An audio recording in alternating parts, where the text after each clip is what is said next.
কি ব্যাপার ভাবি, আপনি তো ঘাইমে একবারে ভিজে গেছেন, ভাই তো বাসায় নাই, এরকম ঘামলেন কি করে? অরুণ ভাই, যে গরম পড়তিছে একদম সহ্য করতে পারতিছি না, কি করা যায় বলেন তো? আরে ভাবি, আপনার ঘরে তো এসি আছে, এসি চালায় শুয়ে থাকেন, শরীর ঠান্ডা হয়ে যাবে। এবার কারেন্ট বিল আসছে 10,000 টাকা, ওইটা দেখার পরে এসি ছাড়লে গরম আরো বেশি লাগে। যদি আমি এতই খারাপ হয়ে থাকি তাহলে আমার ঘর থেকে বের করে দাও না কেন? ঘর থেকে যদি বের করে দিই তাহলে কি তুমি চলে যাবা? না, যাব না। তাহলে এই প্রতিদিন এইরকম নাটকগুলো কেন করো? অনেক মজা লাগে তোমাকে চ্যালেঞ্জ করতে। সাহস আছে ঘর থেকে বের করে দেওয়ার মতো? এই আজ রাতে আমি অফিসের কাছে বরিশাল যাব। হঠাৎ বরিশাল? তা বাসে যাবা না লঞ্চে যাবা? লঞ্চে যাব, সকালে মিটিং আছে তো, তাইলে আর রাত জাগতে হবে না। তাইলে তো আগে থেকে কেবিন বুক করে রাখছো, তাই না? কেবিন তো বুক করতেই হবে, তা নাহলে রাতে ঘুমাবো কি করে? সত্যি করে বলো, কারে বুকে ঠেসা ধরে ঘুমাবা? অরুণ ভাই, মাঝরাতে এত আওয়াজ করলে নিচে তো আমরা থাকতে পারি না। আর ভাবি বলেন না, রোমান্টিক স্বপ্ন দেখে বউকে জড়িয়ে ধরে বলেছিলাম বেবি আই লাভ ইউ। বলেন কি অরুণ ভাই, তাই নাকি? তারপর কি হয়েছিল? লাথি মেরে খাটের থেকে ফেলায় দিয়ে বলে পাশের বাড়ির নতুন ভাবির নাম বেবি, তুমি জানলা কি করে? এই, তোমার উপর রাগ হয়ে হুজুর নাকি মসজিদ ছেড়ে চলে যাচ্ছে, কি করছো তুমি? হুজুর বয়ান দেছে, আইসো একা যাইবা একা, কেউ সাথে থাকবে না। ঠিকই তো বলছে, হুজুর রাগ হয়ে চলে যাচ্ছে কেন সেইটা বলো। আমি শুধু বললাম হুজুর, 2 জন ছাড়া কেউ আসে না আর 4 জন ছাড়া কেউ যায় না। এই শুনছো, তোমার বোনকে দেখলাম একটা ছেলেকে নিয়ে হোটেলে ঢুকতে। বলো কি সর্বনাশ, এখন কি করব বলো তো? দাঁড়াও, যা করার আমি করতেছি। হ্যালো ছোট গিন্নি, কোথায় তুমি? দোলা ভাই, আমি মাত্র পরীক্ষার হলে ঢুকলাম, পরীক্ষা দিচ্ছি। পরীক্ষা সাবধানে দিও, এই পরীক্ষার রেজাল্ট জানি না আসে। আরে ভাবি, ভাইরে বাইন্দে পিটাচ্ছেন কেন? কি করছে ভাই? মারবো না, চুম্মা দিব? 2 বাচ্চার মার সাথে পরকিয়া করে, আজকে হাতে নাতে ধরা খাইছে। ভাবি, এক হাতে তালি বাজে না, দুশ্চরিত্রা লম্পট তো ওই মহিলা যে ভাইরে ফাঁসাইছে। আরে অরুণ ভাই, খারাপ তো এই হারামির বাচ্চা, আপনার বোর কোনো দোষ নাই।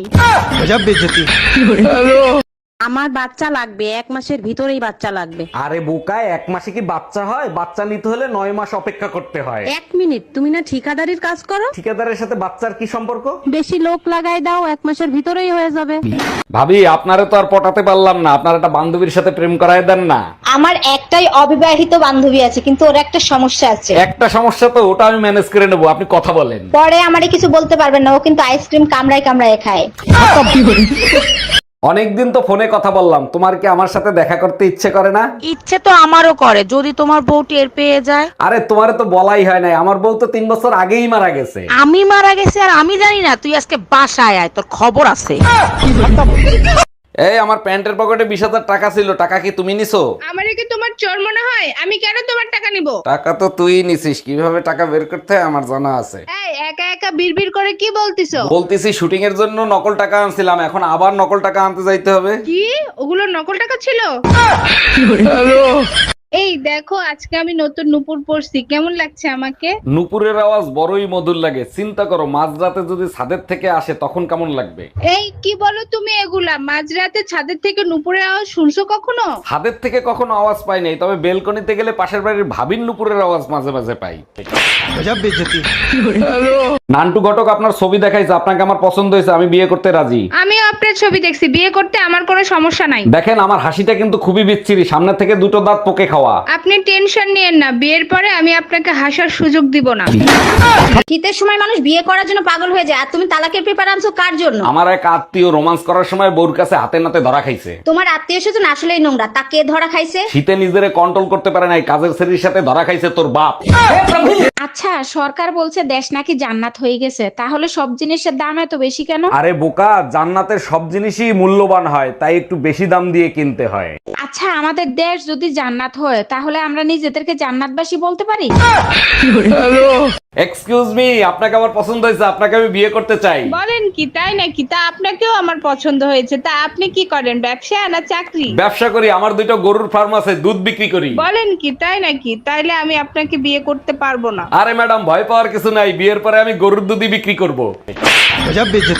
তুমি হার্টের ডাক্তার দেখাইছো? কি বলছে হার্টের ডাক্তার? হ্যাঁ দেখাইছি, ডাক্তার ইসিজি করে চেক করছে, হার্টে কোনো সমস্যা নাই। আচ্ছা, হার্টের রোগীকে ইসিজি করে কেন? ইসিজি করে ডাক্তাররা কি দেখে? ইসিজি হয়েছে হার্টবিট মাপার যন্ত্র, হার্টে কোনো সমস্যা আছে কিনা সেটা চেক করে। কপাল ভালো, ইসিজি শুধু হার্টবিট চেক করে। কার জন্য হার্টবিট করে সেটা যদি বলতো, 12 মাসের 13 মাস হসপিটালে থাকতা। অরুণ ভাই, আপনি 25 বছর বিয়ে করছেন, এখনো আপনার শরীর ফিট আছে কিভাবে? বাসর ঘরে দুজন প্রতিজ্ঞা করছিলাম যে ভুল করবে সে প্রতিদিন 5 কিলোমিটার করে হাঁটবে, আর আপনি তো জানেন মেয়েরা কখনো ভুল করে না, তাই প্রতিদিন আমিই 5 কিলোমিটার করে হাঁটি। আপনার ব্যাপারটা তো বুঝলাম, ভাবি শরীরও তো ফিটফাট আছে, তার রহস্যটা কি? আজ পর্যন্ত শুনছেন কোন বউ তার স্বামীকে বিশ্বাস করে, তাই সে আমার পিছ পিছ হাঁটে যাতে আমি কোনো মেয়ের সাথে কথা বলি কিনা সেটা দেখার জন্য। এই তুমি কার সাথে কথা বলতেছো? সোজা হাঁটো। শোনো, আজ থেকে দুজন দুজনের প্রশংসা করব, তাতে করে স্বামী স্ত্রীর ভালোবাসা বাড়বে। বলো কি, তাই নাকি? আচ্ছা ঠিক আছে, তুমি প্রথমে শুরু করো। তুমি না অনেক ভালো, তুমি আমার অনেক খেয়াল করো, আমার জীবন ধন্য তোমার মতো স্বামী পেয়ে। দেখো, আমার নরকে যাওয়ার কোনো ইচ্ছা নাই, আমি মিথ্যা কথা বলতে পারবো না। জানেন ভাবি, ছোট্ট একটা ভুলের কারণে এক লেখকের একদিনে 20 লাখ বই বিক্রি হয়ে গেছে। বলেন কি অরুণ ভাই, একদিনে 20 লাখ বই বিক্রি হয়ে গেছে? বইয়ের নাম কি? বইয়ের নাম ছিল এক আইডিয়া যা আপনার লাইফ পাল্টায় ফেলাবে। ভুলে সেখানে ছাপা হয়েছে এক আইডিয়া যা আপনার ওয়াইফ পাল্টায় ফেলাবে। এই এক আইডিয়া যা আপনার ওয়াইফকে পাল্টে দেবে, এই বই কি তুমি কিনে আনছো? আরে কে সকাল সকাল দরজা নক করতেছে? ম্যাডাম, আমি অন্ধ ফকির, আমারে 20টা টাকা দিবেন? মিথ্যা কথা বলেন কেন? আপনি অন্ধ কোথায়? আপনি তো এক চোখে দেখতে পান। আচ্ছা ঠিক আছে ম্যাডাম, তাইলে এক কাজ করেন, আপনি 10 টাকা দেন।